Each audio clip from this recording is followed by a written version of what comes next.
Hello! The 2022 elections in Los Angeles are 9 days away, and the airwaves are being flooded with advertisement after advertisement. Prop 27 would, yes on 31, Prop 30 this, Prop 29 that, etc., etc. Today you'll find out what each of the propositions actually does. Let's get into it. First, some of you may have noticed that California's ballot proposition skipped from number 1 to numbers 26 through 31 this year. Why?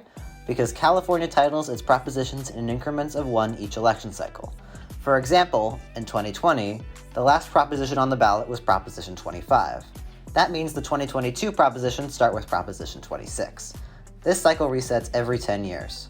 Proposition 1 does not follow the traditional numbering system because it was placed on the ballot directly by a supermajority vote of the California legislature.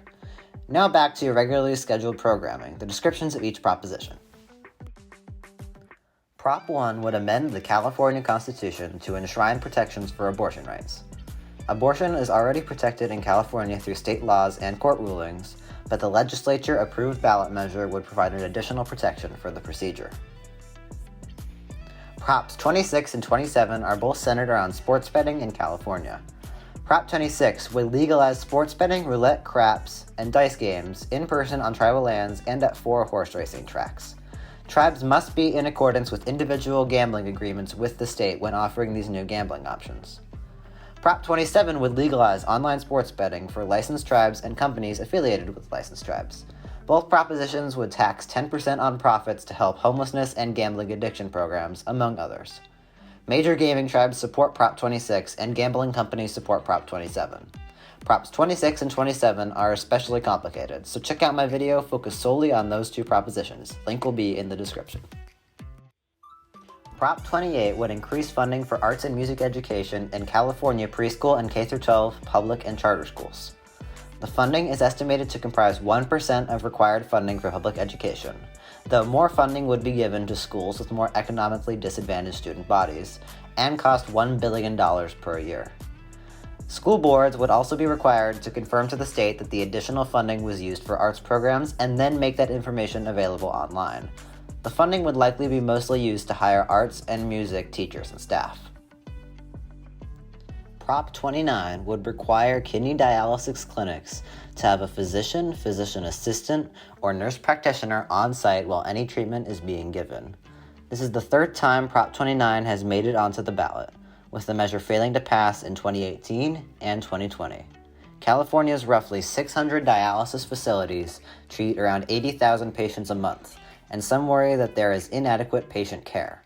Clinics often stay open for treatment for long hours and are open 6 days a week.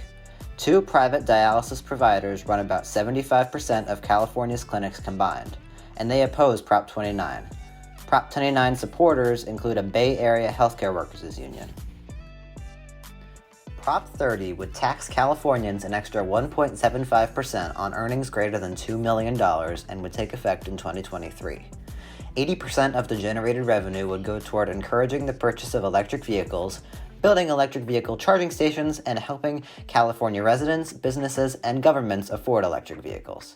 Half of that 80% would be reserved for low-income and/or pollution-heavy areas. The other 20% of the total funding would be used to protect and prevent wildfires. Rideshare company Lyft has bankrolled the campaign in favor of Prop 30, while it is opposed by California Governor Gavin Newsom. Prop 31 is a referendum on a 2020 California state law that banned the sale of the majority of flavored tobacco products in stores and vending machines.